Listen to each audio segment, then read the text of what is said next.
All right, so in StatCrunch, again, there'll be a separate PDF posted, and we'll talk a little bit about this in class. So when we're doing our problems using our confidence interval for our population proportions in StatCrunch, we're going to go to our stats menu, we're going to select proportion stats, we're going to select one sample with summary, we're going to enter our number of successes and number of observations, and there's a little note here, if that's not given, our number of successes is going to be x equals p hat times n. If we look back to a previous example on page 26, example 3, our n is our sample size, and then down here, notice that our number of successes are n times p hat. That's the other number that we're going to enter into StatCrunch. So just kind of keep that in mind, that ties back to this example on page 26 in your notes. Right. Then we're going to select confidence interval. We're going to enter the confidence level. So what level are we looking for? We're going to select compute, and then we're going to get a lower limit and upper limit of our confidence interval. All right, so according to the Gallup poll taken in East Germany, when 435 adults were asked whether they were thriving, struggling, or suffering, 60% said that they were struggling. Find the 90%, 95%, and 99% confidence interval for the proportion of people in East Germany who say that they are struggling. How do these confidence intervals compare to one another? So we're going to use StatCrunch to work through these because we're asked to find 3 different confidence intervals.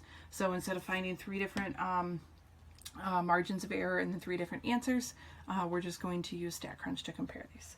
All right, so our population is the population of East Germany. Population of East Germany. Our lowercase n is our sample size. So there were 435 people sampled. Our p hat, 60% or 0.60.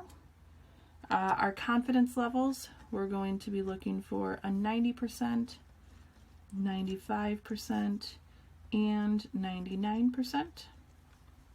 And what we're looking for and what we want to know are actually those confidence intervals.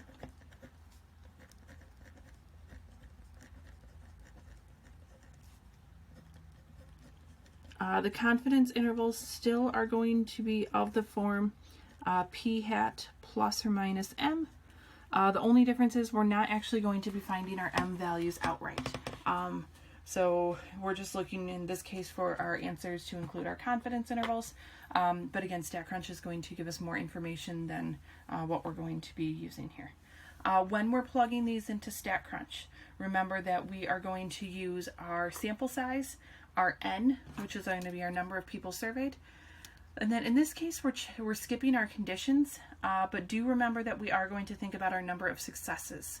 So in this case, in our condition, our x value that we're going to be looking at is the number of successes, which is p hat times n. Which if we go through and we calculate this out for our problem, because we're going to need it for StatCrunch, we're going to take 0.60 times our sample size of 435 to get an x value of 261, which we are going to plug into StatCrunch. Right? So we're not going to find our standard error, but that is something that would be given to us in StatCrunch. We're not going to find our margin of error, again, because we're using StatCrunch. But what we are going to use, again, as we're using StatCrunch, is we're going to use that n is the 435 people that were sampled, and then our x was our p hat times n, which we just calculated was 261. So that is something that we do want to mention. Okay.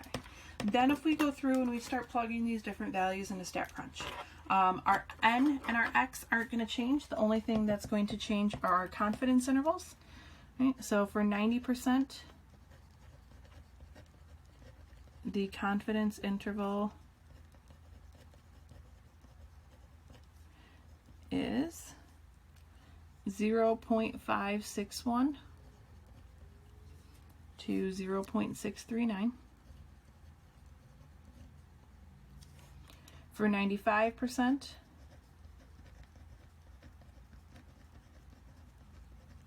the confidence interval is, again using StatCrunch, 0.554 to 0.646. 99%, the confidence interval is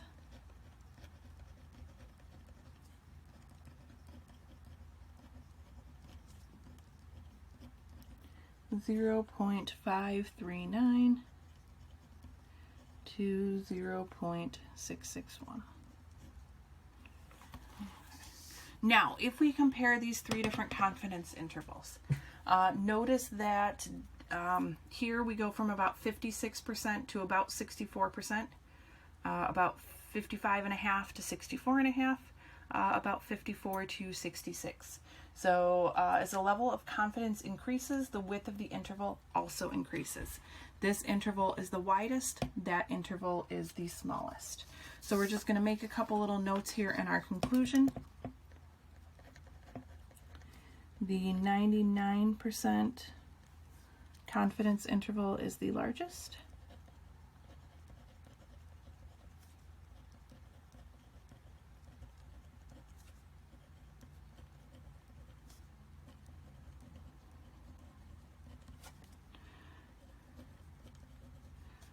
Of the three found.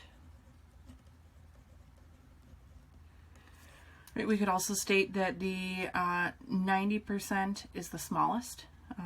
So kind of depending on what we want. So we could say that the 90% is the smallest.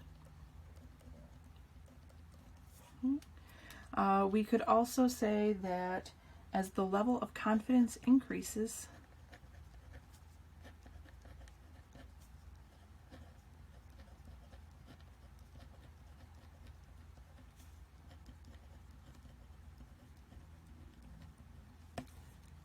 the width of the interval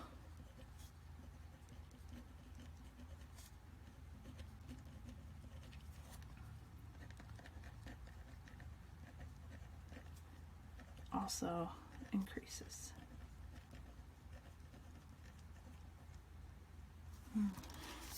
And then what we see down at the bottom here is just kind of a visual representation of the last sentence. In general, as the level of confidence increases, the width of the confidence interval also increases. So that's something, again, you might run into in a homework problem here and there. So just kind of pay attention to that. And then as you're going through these, start to feel comfortable both calculating our confidence intervals by hand and using StatCrunch to assist us in those calculations as well.